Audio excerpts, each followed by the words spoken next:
And now, Giant Sports Talk Live. Here are your hosts, Eric and Glenn.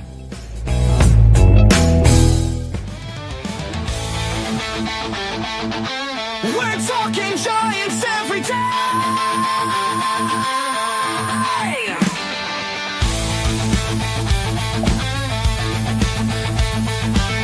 From McCovey Cove to the Oracle Park lights, Eric and Glenn keep the fire burning bright, fighting for the glory, no matter what it costs us, breaking down the moments from the wins to the losses. Giant Sports Talk, we're here for the ride. Eric and Glenn with the fan base pride, talking dreams, will they contend? But we'll back the Giants till the very end.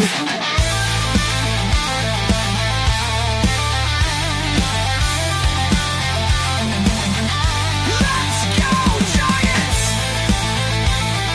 Yes, yes, yes!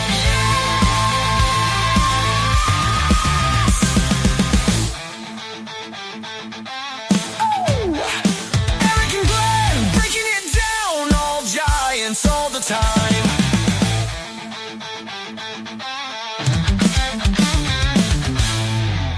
All right, welcome to Giant Sports Talk Live, Sunday night. Again, sorry for the snafu on Friday. What a mess. It's all good, though. We're back here, and we're going to talk some Giants baseball and just baseball in general as well. So, What happened? Glenn, you're back. Lou and I step out for one night, and all hell breaks loose. I see. Oh, yeah. We had Kyle Tucker news, and then the next day you had freaking Bo Bichette news. And then we were ready to do a show on Friday, and I'm messing around with the computer like I should be. And yeah, whatever. Hey, it's all fixed. It was nothing big. It's just once I got everything done, I lost all my passwords. And then there was two-step verification, and then, what a mess. Two-step verification? What a prick. Stupid. It's stupid. Every time I try to get into my bank account, I got to go check your other phone. I got to go find the other phone. It's in California. I'm like, Yeah. So anyways, everything's good. We're back, and we'll talk some more baseball. I know it's a lot of football talk going on out there as far as with the playoffs and everything, but okay. Yeah, exactly. We're here to talk some Giants baseball again. As far as Giants are concerned, the only news, you know what the biggest news was over the weekend, guys? And let me get and I don't know, Glenn, maybe you got some inside info. I don't know if Bernice went to the FanFest in San Jose yesterday. But the big news was Bryce Eldridge has changed his number. He is now, instead of 78, he is now 8. He's a snowman now. Ooh. 8. That's it. That's the only news. That's it. So, Glenn, do you know anyone that went to FanFest yesterday? Because I do not. Nope. Oh, I think Lou talked everybody out of they say, why do you want to go to San Jose for FanFest anyway? And although I did get breaking news. Oh, you did? Breaking news, according to the word on the street, keeping my ear to the rails, so to speak, Eric. The Giants, who are always in search of a great marketing idea because they haven't had many. They haven't had many to work with. Apparently, they're going to have a night that, I don't know, Kraft or one of those companies, or whoever makes Jello, they're going to have orange Jello with Tony Vitello night. What? Everybody gets free Jello. Yep. Orange Jello with Tony Vitello. It'll be Jello night at Oracle Park. There you go. You heard it here first, Giant Sports Talk Live. Well, there you and go. Lou continues to shake his head. Whoopity-doo. Whoopity-freaking-doo. Lou, you're down there in the Bay. Did you hear anything? Look, I was looking on Twitter, and I get yesterday it was all, 49ers. I get it. I didn't see, there was not any daily, I shouldn't say daily, but there's no updates on X, whether it was on the Giants X, KMBR, NBC Sports Bay Area. No one was updating anything until after the fact, but it did. I don't know. Was there a lot of fanfare as far as that's concerned there, Lou? I saw one thing on Facebook, and it looked like Tony. Of course, they mentioned the number change. Susan said that. Again, a big story. But he was sitting there, and there were 3 people, and he was at a table. That's the only thing I saw. So Yeah. I thought typical Giants luck. They're going up against the Niners, where 99% of the people, the Niners were on their mind. But yeah, I thought the timing was bad. And, to tell you the truth, here's my question. Why would I have traveled down to San Jose to meet a rookie that could be great? We don't know. And a manager has never done his job before. And right now, his first job is give me a first and third base coach. Give me something. And I thought it just wasn't worth my while. And I think maybe because they didn't get a real good crowd, because usually on the Giants Twitter account, they'll do something. They've sort of put it on the hush-hush. You know what I mean? Maybe it just wasn't that big a demand. Eric, I think the one thing you might want to bring up, because, unfortunately we had the reboot problem on Friday, but, I really enjoyed your show with Marty Lurie. I got a chance to see it after because I didn't get to see it live because I was with Glenn at Tommy's, and we'll talk more about that. But I thought people that didn't maybe check it out, there were some great things that Marty brought up about the Giants, about their future, which, I was unaware of. And, you might just want to really refresh that where, they had, what's his name? Randy Wynn. Yeah, Randy Wynn gave a lot of what Buster, the front office, what their plan is the rest of the year. So I don't know if you don't mind just maybe doing a 30. Yeah, I can. Let me recap that a little bit. Yeah, and then we'll get into, because one thing I want to ask both you two, because you guys were enjoying a night on the town when the news broke. I haven't heard to hear what you guys have to say about this, and we'll get into it here shortly. Again, Kyle Tucker, but yeah, Marty Lurie. He was in San Jose. What was that on? Was that Friday night? Right? Was that Friday? I can't remember what night it was. Where they had a little shindig, so to speak. Yeah, he got an award. He got an award, exactly, and they recognize a lot of the players from that area, if I'm not mistaken, there in the South Bay. And Randy Wynn came up and he was like a special guest speaker for the San Francisco Giants, and he was explaining, the way forward for the Giants. And guys, I mean, if you guys want to take a look at it, go check out Marty's channel, and you'll see it on there. And it looks like, and you guys ain't gonna like this. They're going to roll with the young guys. They want to see what they got. And whether you agree or disagree, that's kind of what it sounds like. I mean, by the looks of the moves that the Giants have done, that's what it looks like, right? They want to see what they have. And I'm going to get more into it. I want to dive a little bit deeper into that, because I don't know why you need 2 years to do that, because last year was supposed to be that year to see what you had. So why are you doing a second year to see what you had? I mean, that does, to me, something just isn't adding up. And then look, I get it. I understand. You can't go buy or trade for an entire roster. You can't do that. You're going to have to roll with some of your guys. But come on, there was a way forward where the Giants could have been better if they went out there and they got a starting pitcher, if they got a somewhat decent closer, and didn't try and go get a bat somewhere. But they didn't do that. They wind up kind of just going after, and I don't want to say retreads. I mean, I'm not trying to disrespect the guys, but that's kind of what Farhan did, right? He went out there, got guys coming off injury. It's the whole what if business. I'm tired of the what ifs. How about we just get some bona fide guys? I don't want to, if this guy does this, and if this guy has this, and if this guy, I'm tired of the ifs. Let's just go out there and put together a pretty good roster. And unfortunately, they didn't do that. And now, we're going to be stuck with the guys like Birdsong and McDonald and Kai Wei Tang and Carson Seymour, Landon Roop. I hope Landon Roop is going to be good to go. When you start talking about a barking elbow, you just never know. Look what happened with DeGrom. He had a barking elbow for years, and he finally wind up having to go under the knife. And I just hope this isn't something that's coming down the pipe as far as Landon Roop. And I don't wish for that at all. But again, it's something to be concerned about when you're talking about, you got a whole lot of depth, but in that depth, there's not a whole lot of innings built up in those arms. oh, what? We're going to have to see how this all works out. And, this kind of goes into, and it's funny, Lou, it was that same night. As a matter of fact, yeah, it was Thursday night. We had the show with Marty. And then literally right about an hour later, news breaks.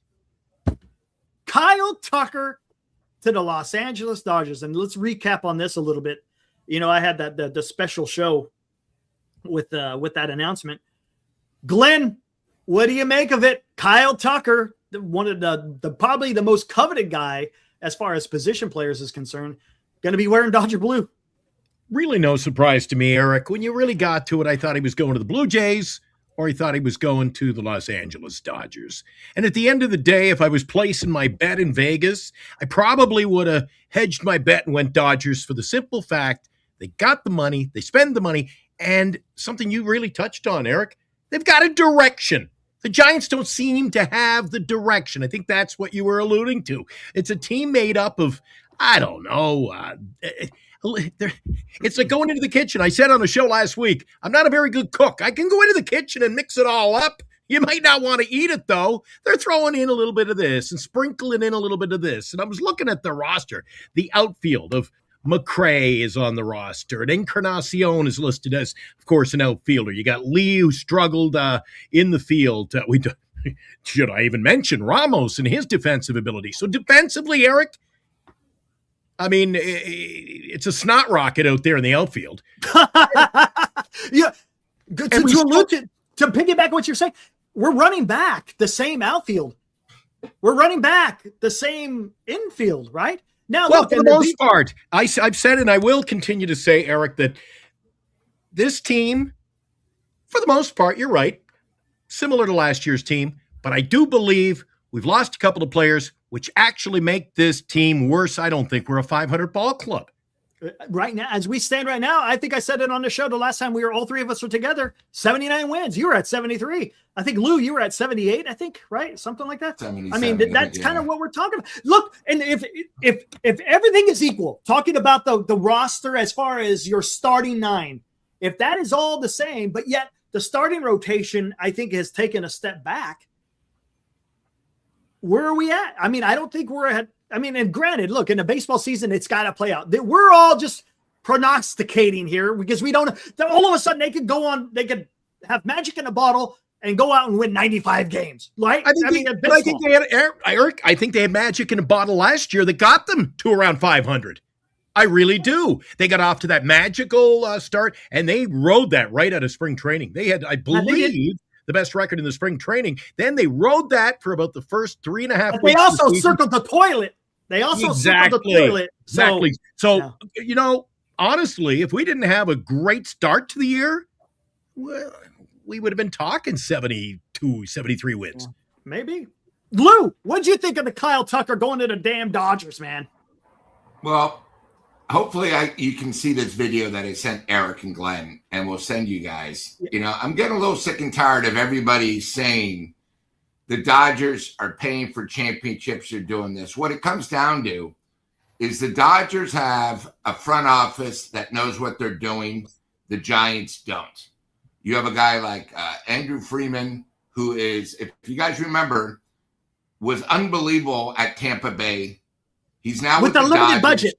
With a limited budget of probably $50 million. Now he's got a budget of $500 million. And when you get somebody that knows what they're doing, not like what Giants are doing with Buster and a second-year guy as a GM, they are planning for 3 years down the road. Tucker fills in because if you guys remember, 2 years ago when they were in the World Series, they didn't even have a starter. Do you remember how bad it was? It was bad.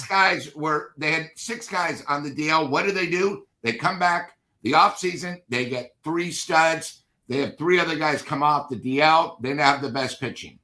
Last year in the World Series, if you guys remember, Hernandez was supposed to be in right field, went to center field, played left field. He was out of position.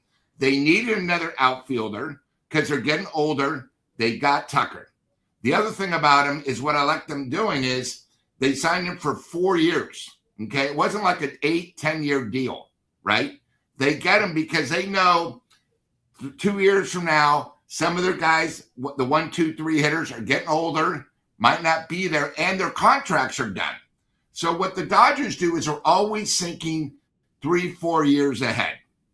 The Giants, we're always winging it. You know, when I heard Marty's show with Eric and they said, hey, we're going to go buy. Last year at this time, the Giants had 7 pitchers for 5 spots. One of the things Marty brought up great is on our 40-man roster, we have 24 guys that are pitchers. So that means if you take 5 of them off, we have 19 guys, and we're just hoping we can get maybe 2 or 3 that are going to stick. That's not a winning organization. That's horrible baseball. That's stuff like, like Colorado does or something, just hoping.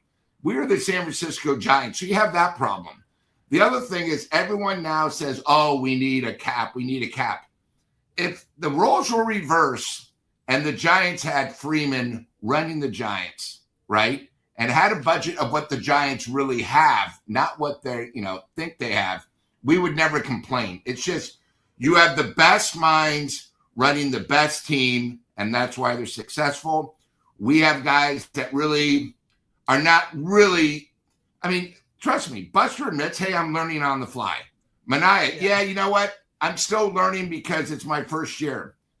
That's where they're just happy to actually break even, and that's what we're doing. And, there's really no comparison. Just look at the GMs in just the NL West. You go to the Dodgers, they have the best record. San Diego has a GM where he does whatever it takes to win. He doesn't care. He doesn't care, right? You have Arizona, young guys, older veterans. They're trying to trade veterans to try to get younger and get more. But, they still sign their pitchers. They're still going to be there. So, right now going into spring training, I know it's early. The Giants are the 4th best team out of 5. But here's the thing. Since we're not as good as last year, we're closer to Colorado than we are the 3rd best team, Arizona. I agree with Lou when he brought up some of those teams in our division. Look at San Diego. Why do they compete? Because, and I know this sounds bad, Eric, Lou, there's no loyalty. There's no, I got to, stroke your ego and pat you in the back. They do what it takes to win in San Diego. They move off of players. And don't kid yourself, the Dodgers do that too. If they could get Skubal, they'll get Skubal, and then they'll get rid of guys you think should be starting on that Dodger team. They'll move off. They do anything it takes to get better, where there just seems to be this loyalty and we love our players mentality in the San Francisco Giants. And the guys in the chat are all over the place. Eric, before you get to the super chat, you guys need an award for covering the Giants. Goddamn right we do. We have no chance to compete. What a crap show. Then I had to double. Eric, I went, who the hell's saying this? And of course, I didn't realize if the Giants produce, they could be contenders. The Giants have enough veteran leaders. Look who came out of the woodwork. What's up, Robert? It's the new year. And, new hopes. We're going to go unbeaten this year. Robert Rothberg coming out strong early in 26, Eric. But you know what? I just don't think we don't have the horses, Lou. Eric, you agree? We just don't have the horses. We don't have in our lineup. Look, do we have a lineup that's decent, right? It's decent. But I'm telling you, I keep saying this over and over, and I will keep repeating this, that the Giants, when you keep talking about pitching and defense, have we done anything to address pitching and defense this offseason? Other than, look, okay, yeah, you have 2 major league starters in Hauser and Malley. But how long is Malley going to go, right? How long is Hauser? How's he going to do? But neither of them are strikeout guys. They're ground ball guys, and that's fine. There's nothing wrong with having ground ball guys. But neither of them have really gone to distance in quite a while. So that's something we're going to have to keep an eye on. All right, there's a bunch of super chats, and there's, hey. Before you get to them, I got to ask you one more question. While we're talking about the lineup, Eric, I'll throw it to you. Don't you feel like we have a lineup that's made up of hackers and slashers? Jung-Hoo Lee's slashing around. He might have a better average than most on this team. But even our home run hitters, the guys like Chapman and Adames, these aren't guys who put the bat on the ball solidly and get you. Why were the Toronto Blue Jays the Cinderella team? Yeah, because they put the bat on the ball, they could hit the ball. And when you hit the ball, good things happen. You score runs. that the Giants had that did that was Dom Smith. He was the guy last year that I loved watching his at-bats because he didn't try to kill the ball. He just put the ball in play. And more times than not, he was putting the ball. He didn't strike out very many times. And he put the ball in play. Unlike some other guy, I mean, Devers, honestly, Devers is probably right now your best hitter in the lineup right now because he is a guy that has a track record of having an average, having an on-base percentage, but he also has the power. Look, he's up there, man. He is a good player, borderline superstar. Whether you like it or not, that's what he is. But the thing is how are the Giants going to protect him in that lineup? And that's the thing. And look, and I'm going to get to this. Southern Justin, I see your comment about Eldridge, and I want to talk about Eldridge coming up a little bit. I don't want to do it yet, but hang in there with me, Southern Justin, and I'll get to your comment here in a little bit. We are a team of good players, Eric, but we don't have any great players. We have Eric. We really have no superstar. We have no superstar talent in this team. Devers is the closest. Devers is the closest. And I still don't even call him superstar. I got to see him do it in a Giants uniform. As far as I got to see him do it at Oracle Park over a whole year. And look, and here's another thing. I know you and Lou aren't high on Logan Webb, but you know where he's forecasted in the top 100 starting pitchers for Fangraphs? Guess who's number 5? Yeah, Logan Webb is come on. So you know who's on the voting committee? That's Susan Slusser's name written all over it. Not. This is all analytics, man. This is all analytics. So I'm just saying, as far as pitching, we got Logan Webb. As far as hitting, we got Devers. But the thing is, we need more than that, right? That's the whole thing. We need more than that. Lou, you can't put him at number 5 for analytics because this team plays analytics and it's a crap show. We're a below 500 team playing analytics. All right, so to say analytics. Let me get into these super chats because otherwise I'm never going to get to them. Logan Webb. Here we go. JB, our good friend from Australia, donates 5 Australian. Jared Olivia signed a minor league deal. That's your news. No offense to the guy, but I ordered chocolate ice cream, not a hot dog. I can't blame you, JB. All right, coming in with a nice one there. I appreciate that. Fuji, what's up? Donates $2. Congrats, Lou, on SI keeping Bruce Mahoney trophy. Oh, there you go. There you go. Talking some high school stuff here, right? Tradition there. Fuji also donates $2. Any chance Birdsong has a bounce back year, man? That's a great question. I don't know, man. I was so high on him last year. I was like, man, this guy could be something. And then all of a sudden, remember when he was coming out, Lou, you remember this? He was coming out of a bullpen. Boom, boom, boom. He was freaking going to town. And then what was it? There was an injury and he wound up coming into the rotation. And then he had a couple of good starts. And then all of a sudden, the bottom just fell out, gone. He had nothing. Walking guys all over the place, loud contact. And I'm like, what is going on? He goes down to Sacramento and he did the same thing. He did the same exact thing. He was walking people all over the place, giving up runs. And I'm like, what the hell is going on? And I don't know what it is. And whether or not he has a bounce back year, Fuji, your guess is as good as mine. Here, before we go on to the next super chat, Blue, do you see anything as far as Birdsong is concerned? Well, here's the thing is I thought Birdsong was good in short relief. And I think it comes down to when you know your role, what you're good at. And when you try to change your player and put him in another spot that he's not good at, that's what happened. You know, the thing about Birdsong is I think he's a great player, but it's a lot different when you're pitching 3rd, 4th, 5th inning when either you're down 6 runs or 6 runs with you starting where you know with your lineup not hitting, you got to pitch a shutout. And I think, you know, one of the things about the Giants, I'll just say 2 quick things. One is with our team this year, we replaced Yaz, who at times could hit, and good defense with Gilbert. That doesn't improve our team. We still don't have a leadoff hitter, which I think, if you remember, one of the things we kept saying, bat lead first. No, then he was 5th, then he was 7th. Oh, and then we batted Yaz first. And so we really don't have a leadoff hitter. I don't want Gilbert leading off. And then that leads to me with the bottom of the lineup. If you remember how many times last year, 7, 8, 9 were like 1 for 10, 1 for 9. And then we have no one that can hit in the clutch. And that's a disaster. Getting back to the pitching is what we said earlier, we have so many pitchers, but I think pitching especially the bullpen, everyone needs to know their roles. You know, we bring up Rogers many times. When you got to the 8th inning, you pitched Rogers. It was done, sealed. He was so unique, so different. He was a specialist. We then had 2 guys that did the 9th inning. Mm-hmm. Neither of them are really around. We have one that is now been traded. The other one is having surgery. We then go to the 7th. We had a few guys that were the flavor of the week, you know, and I think that's really a problem. With the question with Birdsong is we don't know because he got another off season. You know, it's like, you know, you can say, oh, second base, Casey Schmidt. The guy had surgery. I don't care if he's going to be back. You just don't know how he's going to be coming off an injury. You know, it seemed like last year he was injured probably 4 or 5 times, but then, you know, he was in a splint. It's the same thing. You know, I thought I heard a little rumor that Eldridge had surgery this offseason.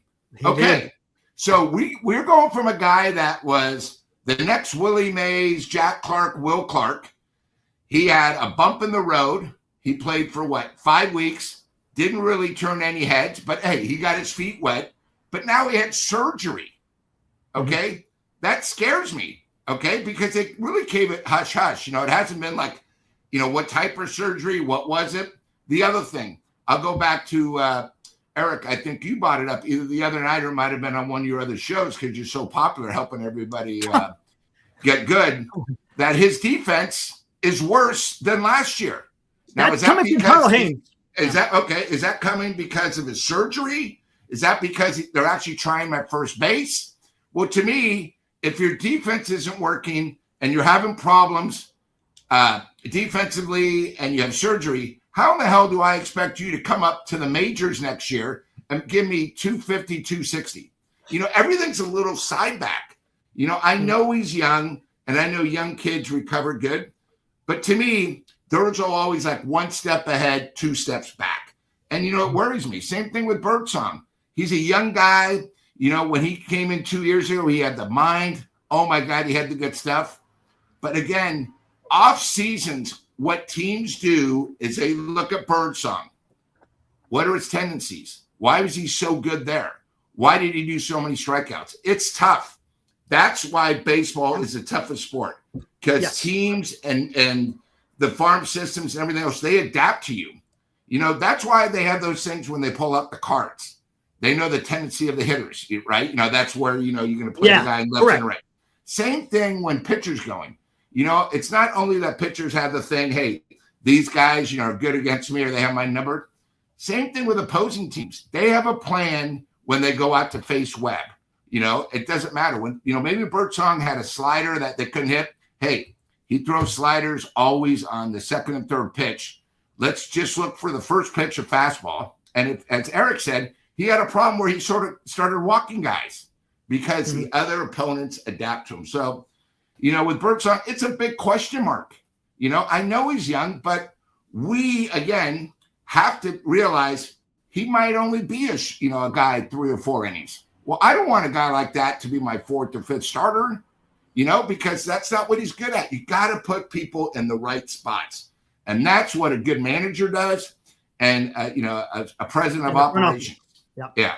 You're talking pitching. Eric, you love talking pitching and defense, but I'll go back to the hitting. If we have a team that continues, Eric, and I can't see it changing, especially if they have the new number 8, Eldridge, in the lineup on a full-time basis this year, how can you tell me their bat-to-ball skills just suddenly going to get better and we're not going to be one of the worst strikeout teams in baseball? Is that why?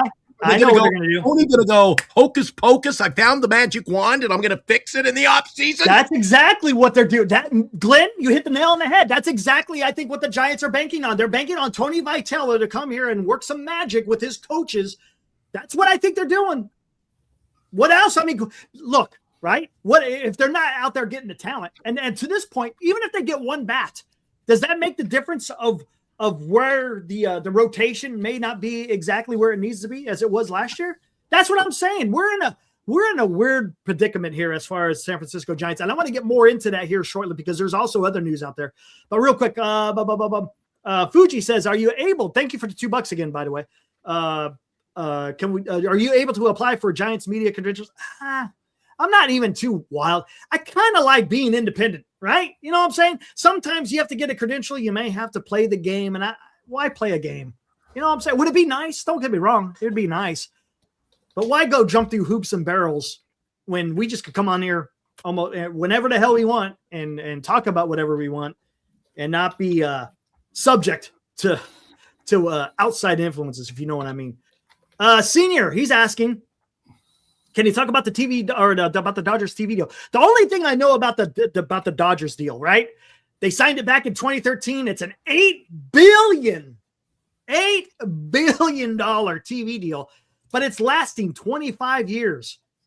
So yes, is it still a pretty damn big chunk of change? Absolutely it is. It's a huge chunk of change. And hey, all the credit to them. They're not breaking any rules, right? Right? Is everything that the Dodgers doing, they're all within the rules. Lou, you sent me a fantastic clip. You sent it to me and Glenn. Mad Dog Russo, right?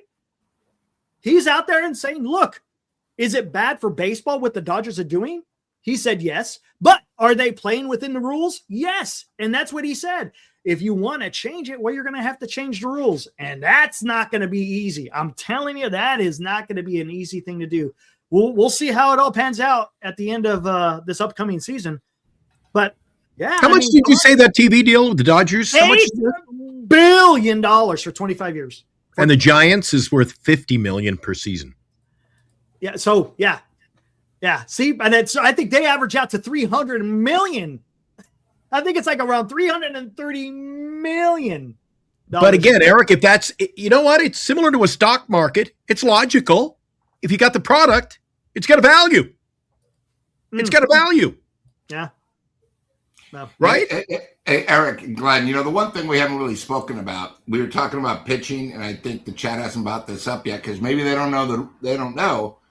But how Webb and Mr. Ray going to deal with the new strike zone? And if the batter doesn't like it, they can tell. Again, that's the other thing that we got to realize. We're not used to it.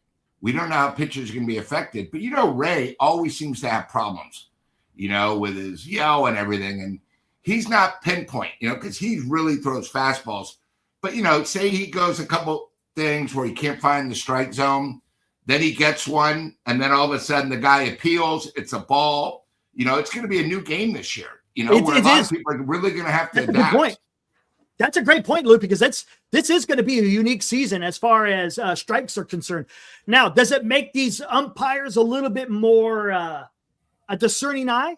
I hope so, because then you can avoid some of this stuff. If you call a game like you're supposed to, well, then you ain't going to worry about this. But to your point, yeah, look, some of the value that Patrick Bailey brings as a catcher, as a defensive catcher, look, it may be knocked down a little bit. We'll have to find out. It's going to be interesting to see how it all plays out, Luke, because look, his bat has to play. It has to. Yeah. Yeah, it cannot be like it was last year where he didn't do anything until literally the last month of the season. And then all of a sudden, then he and then started Eric, hitting the ball a little bit. One thing too is we got to bring up, beside them having money, the Dodgers have won the World Series twice, probably just on merch alone. Back to back, all this. Yeah, Ohtani, that's a lot of money. They probably have made $300 million just on merch. Hey, let alone sponsorship. Let alone everything. Let's talk about the elephant in the room. Who gives a shit about the TV deal? Guggenheim. You know how much money Guggenheim has? I mean, they could have a shitty TV deal, and they would still spin the way they are because Guggenheim has money out the freaking wazoo. They're okay with spending that. Listen to this, guys. Do you know how much money the damn Dodgers have tied up in their payroll of all their contracts? $2 billion worth of payroll. When you take it all in totality, not just yearly, all in totality. It doesn't matter. Again, it doesn't matter what the TV deal is. You got a freaking a company that literally prints money, and they're not going to be deterred whether they have the TV deal or not.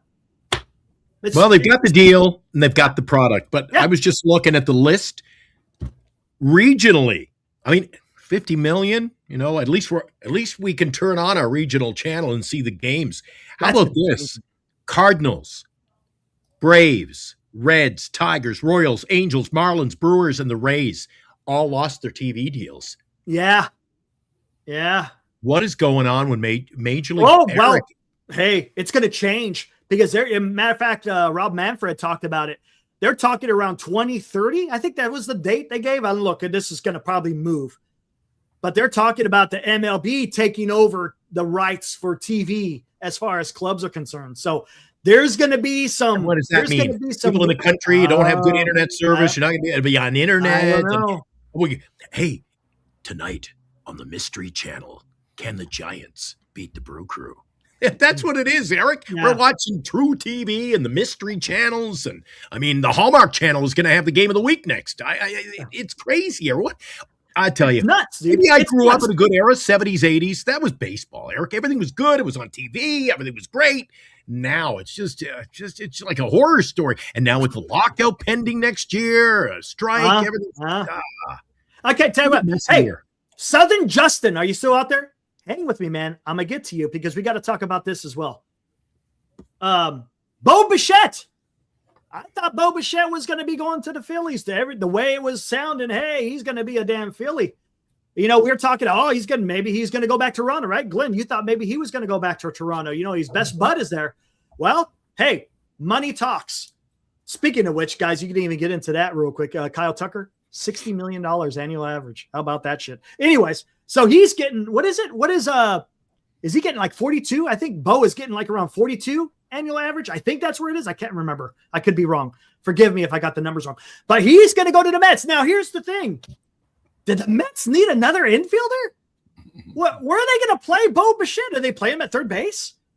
You just traded for Simeon. You got Lindor, so you got your infield. So where's Bichette going to play? I haven't heard that he said he'd agree to play first or second. I thought he said he'd sacrifice, at least for 1 year. So not Simeon. They traded for Simeon, who's your second baseman. Yeah. I got to ask you, Eric. I say Armand, where's Bo Bichette going to play?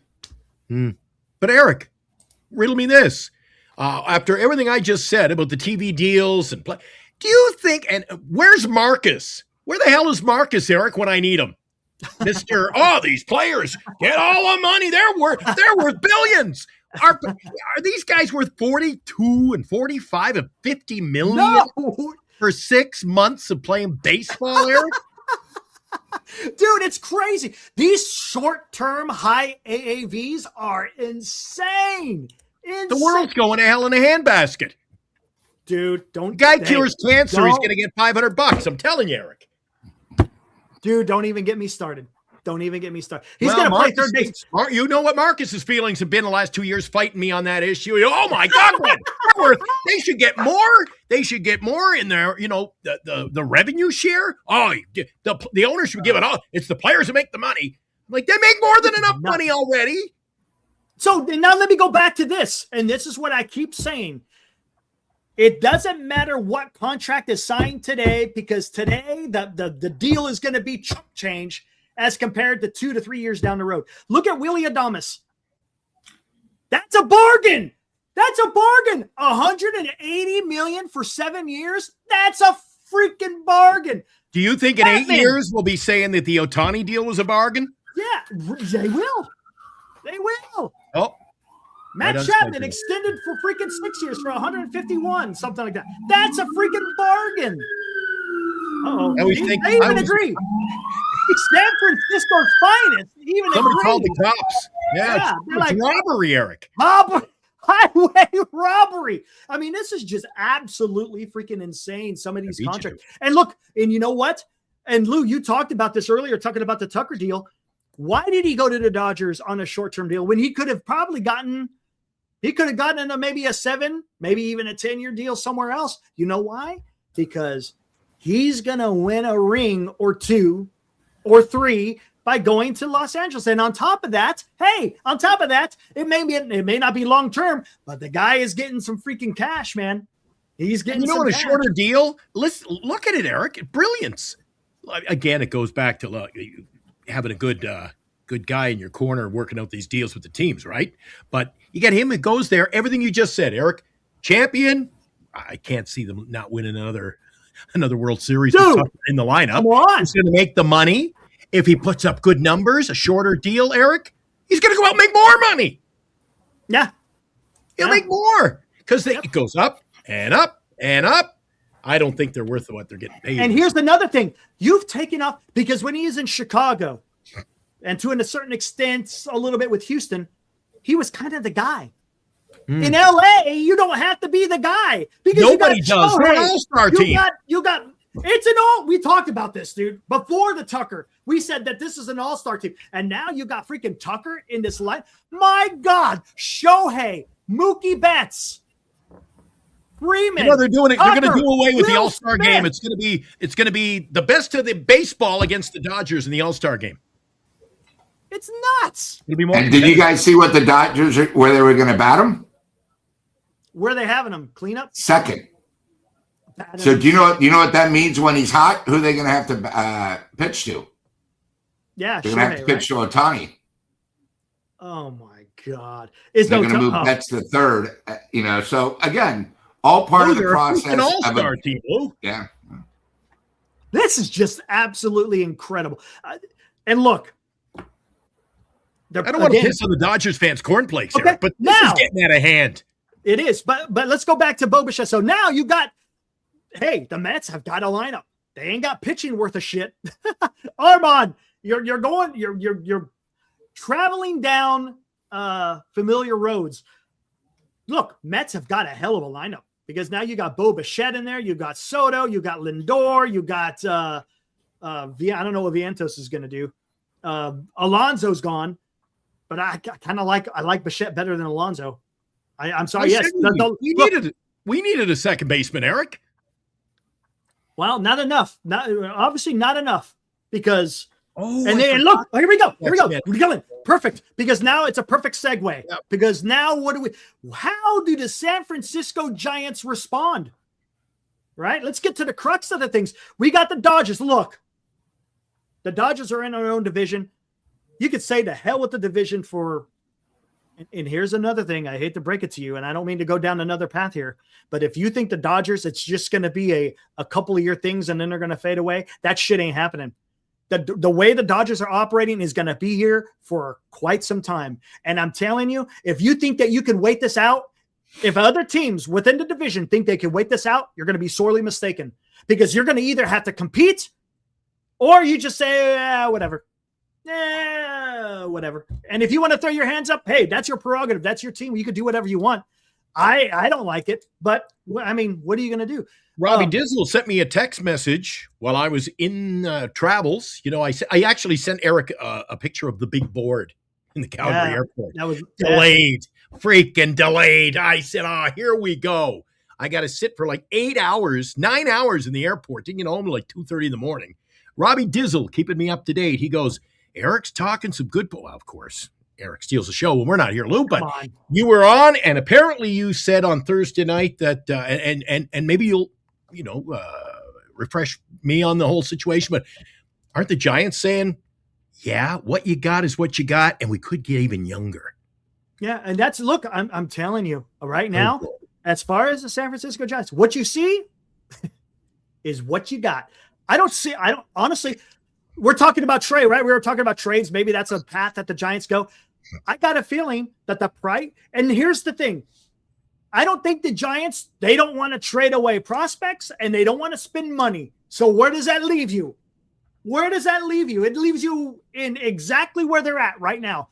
I don't. Yeah, but you know what, Lou? Let me finish this real quick. Okay. If you don't want to go out there and trade the prospect capital it will take to get, say, a Donovan, right?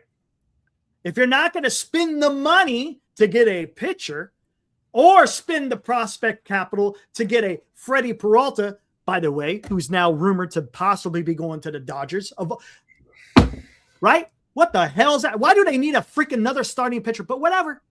So here we go. So what are the Giants going to do? I mean, and look, you're going to have to bank. You're going to have to bank on the farm. And right now, the farm just isn't up to snuff. Is it better? Yes, it's better. Look, we got some pretty good position players, right? As far as pitching is concerned, there's one guy out there. What is it, Bresnahan? I think he was tearing it up down in San Jose. But again, that's A-ball. And yes, you still got to dominate in the league that you're in. But he should be able to get promoted, go up to high A. But after that, who else? Wisenhunt doesn't have a second pitch. Roop has a cranky elbow, right? Who's the other guy that we got out there? Birdsong is an unknown. Dude,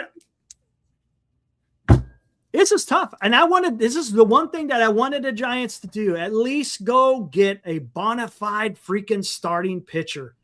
If you had a 3-headed monster, so to speak, you're going to be able to make some hay. But, they decided not to go that route for whatever reason. They don't want to spend. Every time I'm in here with you guys on a nightly basis, we talk about whether it's the Giants roster, what we predict, comparing them against the Dodgers. Can we win finish third in our division? I keep hearing the birds, Eric. Do you hear the birds? You know what the birds say? Cheep, cheep, cheep, cheep. I hear the baby birds. Cheep. And look, and I've said this before, and don't get it twisted. The Giants spent last year, okay? The Giants spent. I'm not saying you got to go out there and open up the coffers every single year. I'm just saying this year, with the amount of money they had available, they had close to $60 million available. With all the hey, listen to this, Lou, and I'm going to get your opinion on this. Out of the $60 million, they've only spent about $30 million. They got like $30 million left over until they hit the CBT. And I asked you guys this weeks ago. Do you think the Giants are going to spend to the CBT, over the CBT, or under? And I was on here and I was saying, I don't think they're going to get to the CBT. I would love for them to get to the CBT. I don't think they're getting up to the CBT. And I think we're starting to see that play out. And unless some kind of miraculous decision is made between now and the start of spring training, the Giants are going to have a shit ton of money left over again with the CBT. And I don't understand this, Lou. I'm trying to figure this out, man. What is going on, man? I guess $30 million because they need to pay for the performances at the current theater.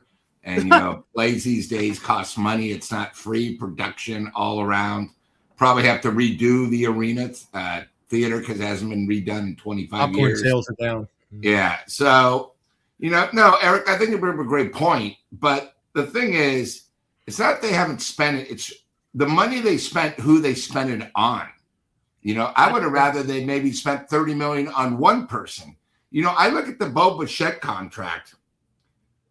If you had a chance now to trade in Adames for Bo Bichette and pay $10 more million a year, wouldn't you have done that? Wouldn't you do that with the youth? So I think a lot of times too is the Giants maybe don't want to tell you, but they might have jumped for Adames, not thinking again of the future. He's there. If you remember, we got him first. There was nobody else. But it's just one of those things where sometimes they put their, and I'll use Glenn's thing. They were hungry. They saw the food out. They ate their whole meal.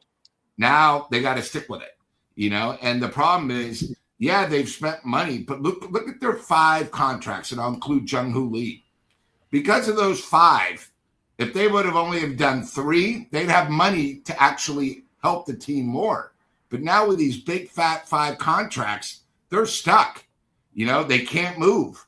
And then what do? They're not going to admit they're rebuilding, but because veterans, older, 5-6 years, they got to really take the youth. Because if they don't take the youth now, we're going to be in the same predicament next year. And the same predicament next year. And we've been doing this now for 3 years. They won't admit it. And I think that's the Giants' biggest problems to, the fans and the crowds. I mean, they got $2.9 million. They made money, but they're just not spending it the correct way. And, it's one of those things where, hey, especially next year where we're not sure if we're playing this year, and I'll use the same phrase again, the first 40 games can be very tough.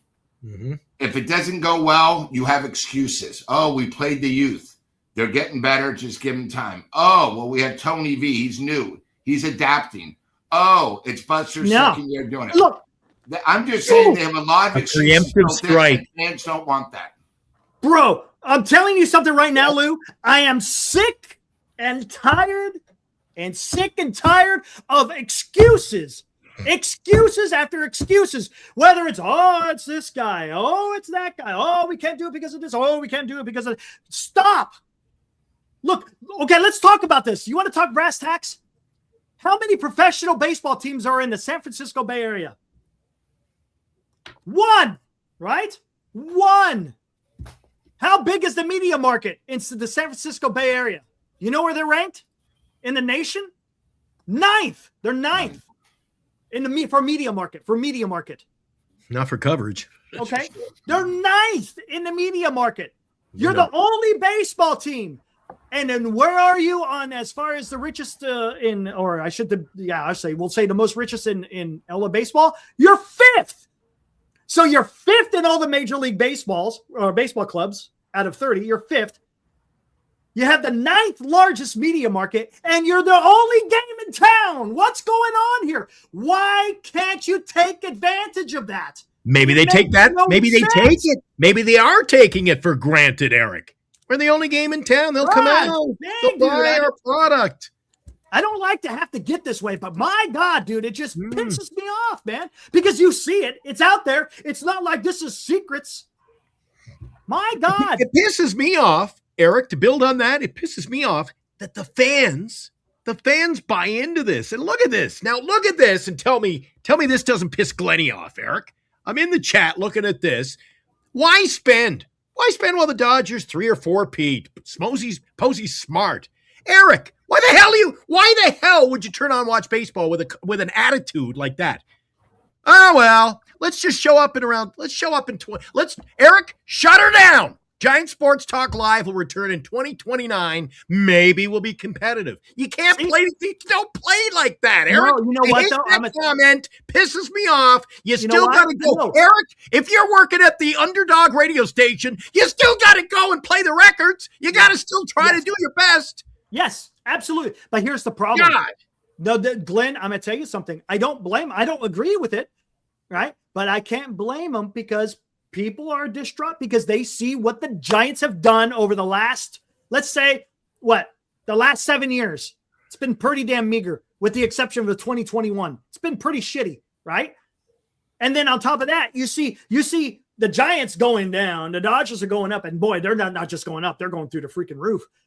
And we're just staying there. We're treading water, man. That's all we're doing. We're not trying to get anywhere. We're treading water. And it's pissing me off, man. Pissing me off. And here it is. Here's the list. New York, number 1. LA, number 2. Chicago, number 3. Dallas, Fort Worth, number 4. Philadelphia, 5. Houston, 6. Atlanta, 7. DC, 8. And here we go. San Francisco, Oakland, and San Jose. Number 9. They were previously number 10. They've even gone up. And yet we can't take advantage of that. Why? What can someone answer me that question? What is the reason? If you're the only game in town, if you're the 5th richest team in baseball, and if you're number 9 in the media market, my God, dude. What's the malfunction? But the Giants aren't. I see you're equating it to, well, we're in the media market, so that's great. Eric, again, the media is not covering the team because it's not worth covering. Well, it's not that. It's you just cannot get Giants coverage on the radio. We got 2 sports radio stations, and I don't even hear Giants coverage ever. This is the thing. We're talking about where you are as far as the population and all. Where can you? This is what you're tapping into. And if you're the only game in town for Major League Baseball, you should be taking advantage of that. And if you have the resources. Wait a second. Lou, do you agree with me? Eric's made his point, Lou. Eric's made his point. But when you're in number 5 market, media market, what comes with that? Population. What comes with the population? A lot more things to do with your entertainment dollar too, Eric. Well, there you go. No, that's fine. But you're the 5th richest team. Look, we're not the Cincinnati fucking Reds, man. We're not. We're the freaking San Francisco Giants. I wish we were. Right? We're the San Francisco Giants. They have a lot more resources. Talking about economics. If we were talking economics, Come on, we're talking about the Giants. They got a shit ton of money. You're the only game in town. God. Why aren't they taking advantage? Oakland left. They're in Sacramento. Next year or the year after, they're going to be in Las Vegas. You're the only Major League Baseball team in town. And this is what we're going to do? Is this how we're going to do?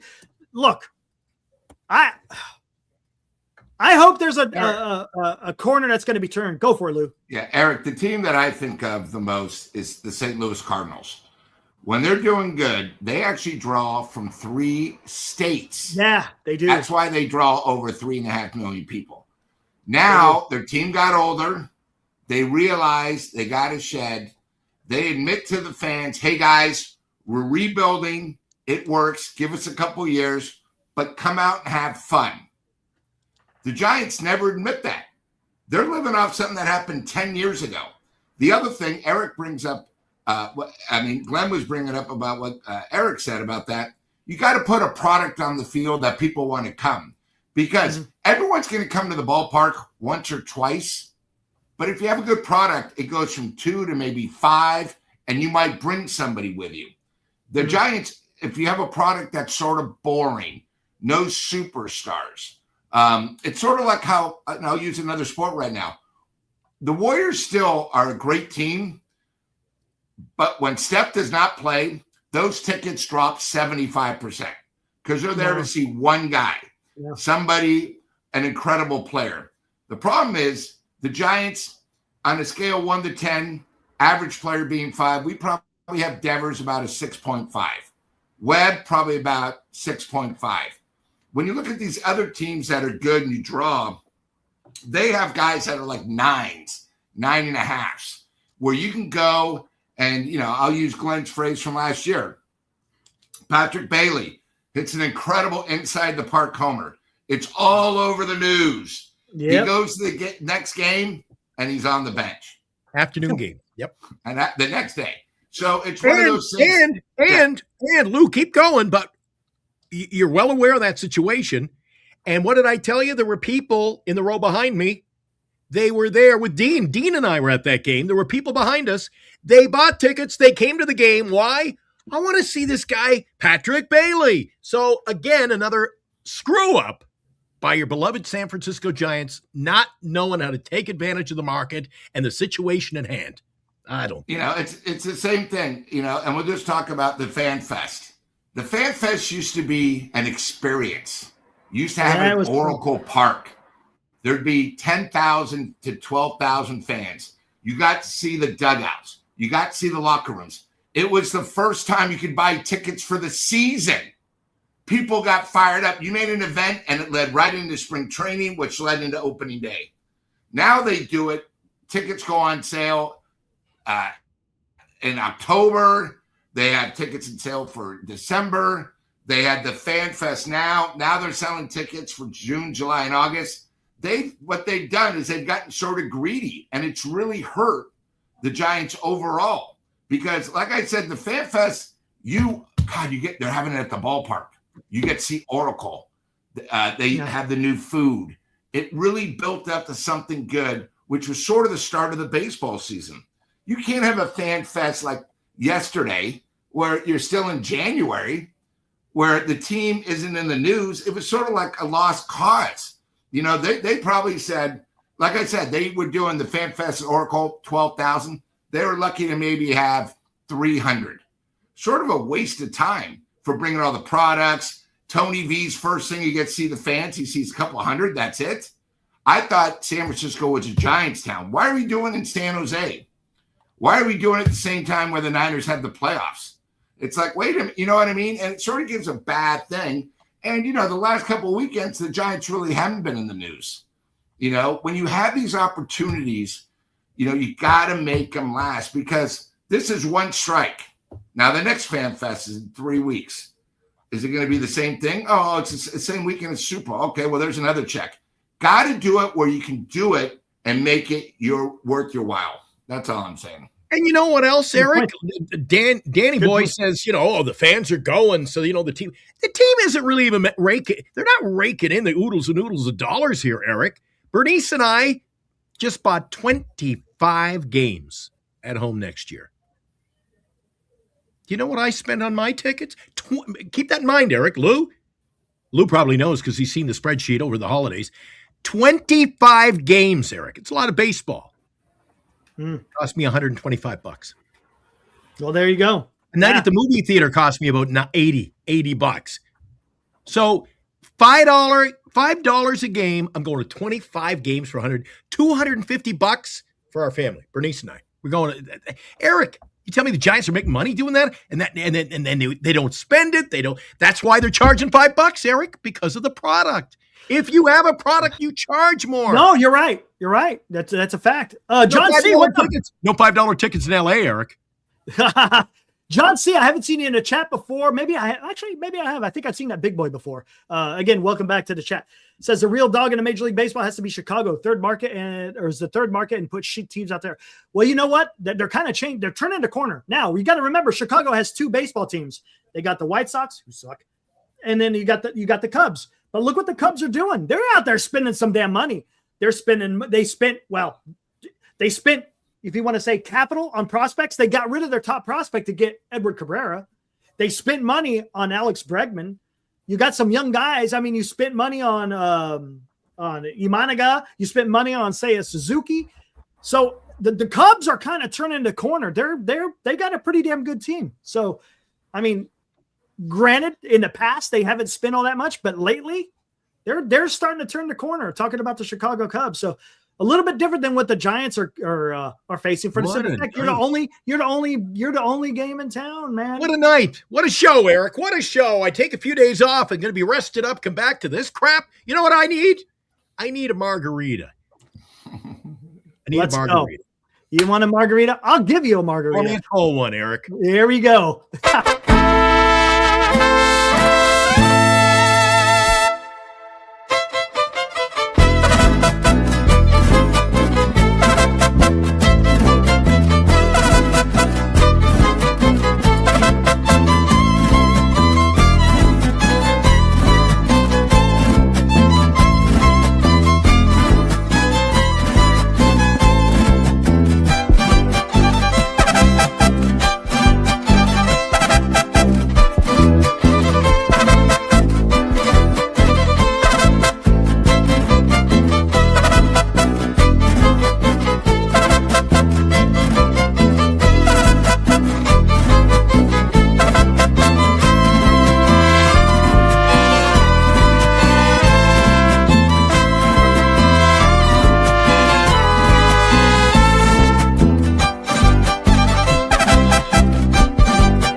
Margarita right there. We're late. Now that I know that sign, I know the angle. They took that. We were sitting way down in the back end of that picture, Lou and I along the wall. Then we went over to the bar. Lou and I and Bernice hit the bar, and they could not have been any more gracious. Eric, dude, they rolled out a red carpet for Bernice and I.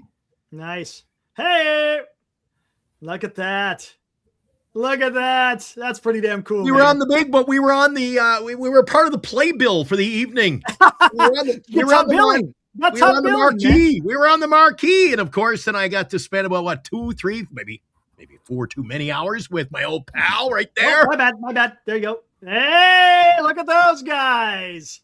Nice. Yeah. Nice. Good thing we took the picture when we did. That was after, I think, one margarita. And I don't know how many pictures arrived, but we had a great time, Lou. I can't speak for you. I had a whale of a time, Lou, and I was just lucky I made it home because I got on the bus and I said, damn, I should have went to pee. Oh. Hey, Rosemond's asking when will there be another show with Eric, Glenn, and Lou at Tommy's. As a matter of fact, that's in the works. Yep. Start looking around the middle of March. That's what we're trying to get. We'll get everything nailed down here in the next month or so. But yeah, we're gonna have a nice meet and greet where you can meet all 3 of us at. And we're gonna do the show, part of the show there. Yeah, well, it's gonna be tough because I don't know who's gonna be controlling it. We can control it. You and I can control it. Okay, you have at it. You will be the man in charge. Not my first rodeo, Eric. Jeez. Oh, of course not. Of course not. Of course not. And we will have a former player. We're trying to see if maybe you can bring some other retired Giants players. Oh, that you there will we go. know in the future. Yeah. Nice. World Series Nice. champion. World Then Series we get champion. Eric down there. If it's the three of us, they won't know what hit us. What hit them. I'm telling you. It's gonna be nuts. We'll have It's gonna our be own. good We'll have times, the man. own private Good back room. We'll have everything taken care of, and it's a chance that we want to get back to you guys for making our show so successful. Maybe I'll There you reach go. out to my old pal Lou. Maybe we'll get the crazy crab to join us at the the event crab. over at Tommy's. There you go. My old pal. Look at that. Even Tommy said, I'm sorry, Dom says, Tommy rocks. Hey, Dom, I hope we see you over there. Matter of fact, look what he says. He's got a Roadcaster. You all can borrow for the. Look at that. He's got some mics set up. Look Yeah, we at got that. all You can- Look at that. Lou, what bus number did I have to take to get over there? 38 Gary R, the regular one. You didn't get the express, but after we Eric? left, you ran That was a like a half death block. trap. You barely made it, and you got on the bus. Eric, we were about. You had a I bottle of swear to you. tequila in one hand, and you had a pack, and you were running. It was classic. Oh, that's the bus. And then getting there, Eric, I'll tell you, not a word of lie. So Bernice and I are standing. So we go in the back door of the bus, side back door, and you got to immediately walk up a step, and you're in the back end of the bus. Okay. And I'll tell you this, Eric, talk about getting Glenn pissed off quick. The lady gets on the bus. This lady, if she was dude, she was 85 years old. But the 14-year-old boy is sitting in front of me where I'm standing. He will not get up to let her sit down. I told you, if you'd done that in I got to be careful when I'm in the stand. I mean, I got to get over the border. Can't get in trouble. I don't need more trouble with the law. I've had my problems, Eric. But now, I'll tell you, he needs a shit beaten. Because what has happened to kids in this world? Yep. Yeah. You tap me on the shoulder, I'm like, oh, you know me. I'm like, hey, get up. I was here first. Like, you mother. Oh, you need a, I hate to say it. And look, and I'm not excusing it. We live in a different world, man. That's the unfortunate thing. Fuji says, Lou, have you seen the Giants analyst at Tommy's? I don't know. Well, here's my question. Are you thinking that this gentleman is going to be part of our crew when we do our little meeting in March? Or are you talking, do I ever see someone like Dave Fleming, who is a Giants analyst? So I'm not sure what your question is. So it could be two parts. The gentleman that me and Eric have been talking about is a former player and a World Series champion. There you go. So, if you look hard enough, though, Lou, if you look hard enough, you'll find they had pictures up. I saw the owner, who's a great guy, by the way, with Kruko and Kuiper. Great pictures on the wall, Eric. It's a baseball. Oh, dude, I can't wait. I wish the little piece of heaven around the corner with margaritas. It feels like. And it. again, this we're going to try to do one probably once every other month. So we'll try to do one like in May or something, because if anyone noticed on the Tommy ad, we changed the very second to last picture. The gentleman's name is Kid Henry, is the bartender to that name. Enrique. He's best friends with Kristen Beck. So if we can do one when the season starts and Beck makes the team, Beck will probably come over so we can have Beck and maybe some other players that can come meet us at Tommy's too. So, we'll start one little small, get to meet the chat and everything, have fun. And then we'll try to do it every other month and giveaways too. And look, Eric, great new sponsor. And I mean, if we got Beck on the show, I mean, ratings are going to go through the roof this year. I can see it now. We already got Lou on board with best off-season signing. But Eric, look at it this way. Guys, you want to come join us if we're there every month or a couple of months or whenever we're set up over there at Tommy's. Eric, what is the appropriate cure for Giants baseball in 26? Hanging out with some friends. That's what margaritas and tequila, baby. Oh, well, there you go. Okay. Dude, I tell you what, it's going to be fun. Dude, when we did that back, what was that? When we had that big meetup in later in the year. Gosh, that was so much fun. Seriously. Pizza. I went to Longbridge Pizza, right? And then I knew Los. So I want to be Los, but I met Dom, I met some other guys. I met Aaron was over there and I got the chance to meet him. Dude, it was just so much fun. And that's what it's about. If we're gonna have to watch shitty baseball, and I hope it's not. God, I don't mean to be a freaking, right? At least we have the and we'll do other places too. Longbridge Pizza is owned by a guy who I got to meet, went to Arizona. They have Lo's photo up there. They have his, when he worked with Dan up there, they have everything. But we're going to make Tommy's a place. So when you go to Tommy's, you say, hey, I saw your ad on Giant Sports Talk Live. Glenn, Eric, and Lou told me I need to come here. It's all going to be worthwhile. And this year we'll have a good time.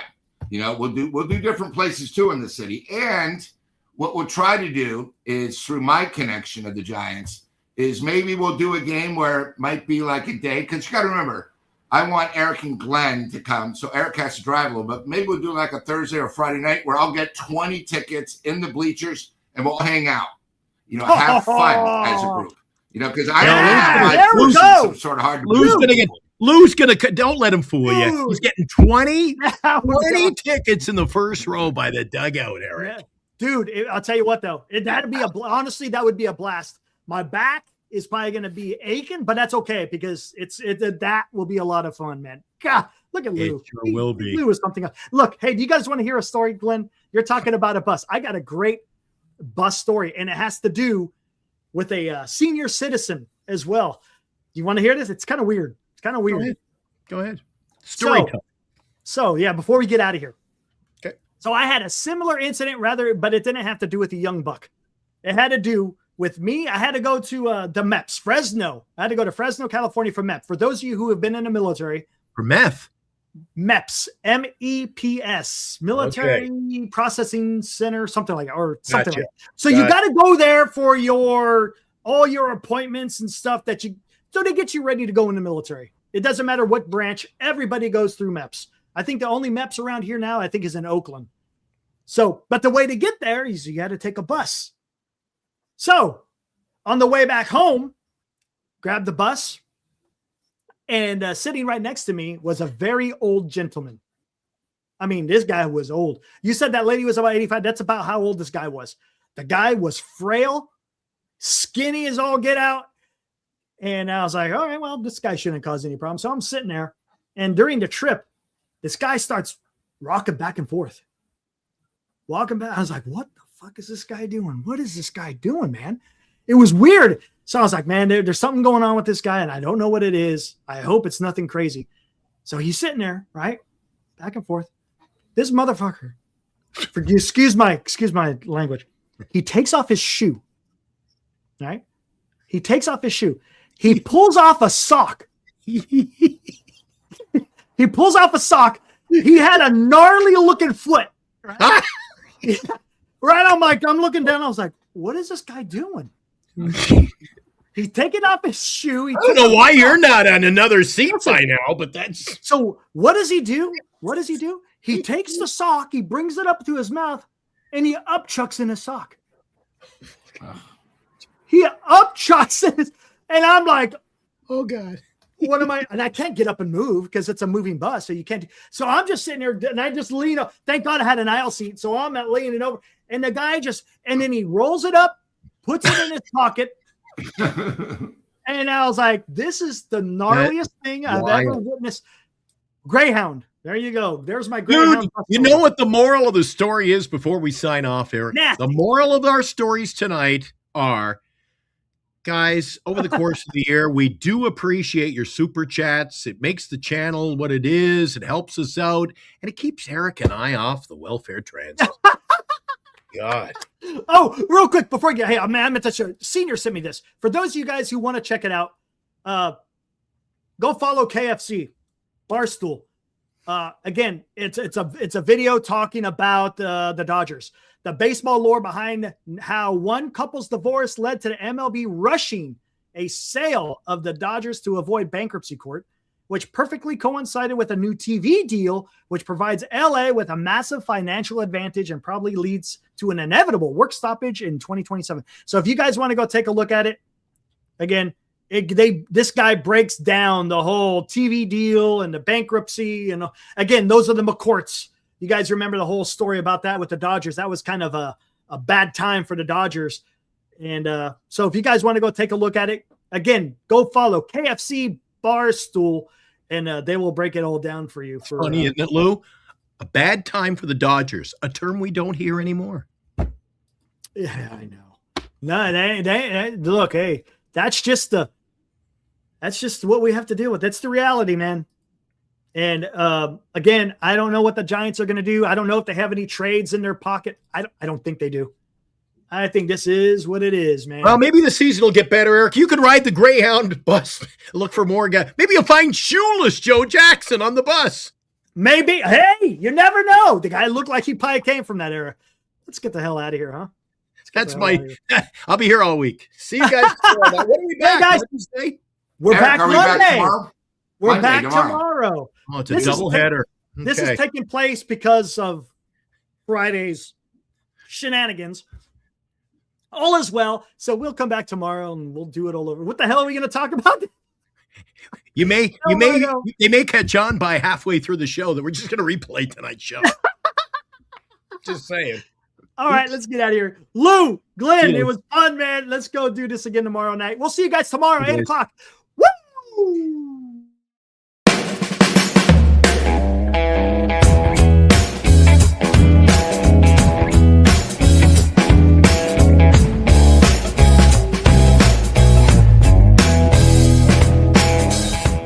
You've been watching.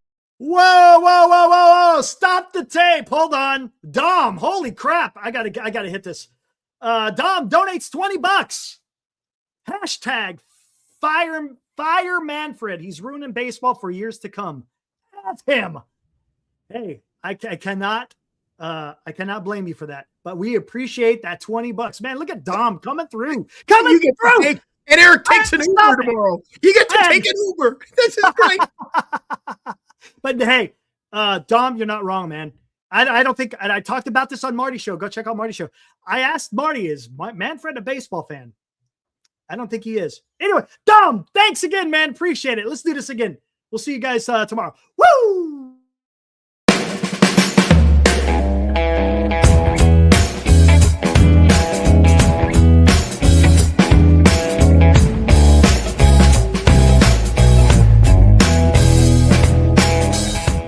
You've been watching Giant Sports Talk Live with Eric and Glenn, a Northern Lights Entertainment Broadcasting production.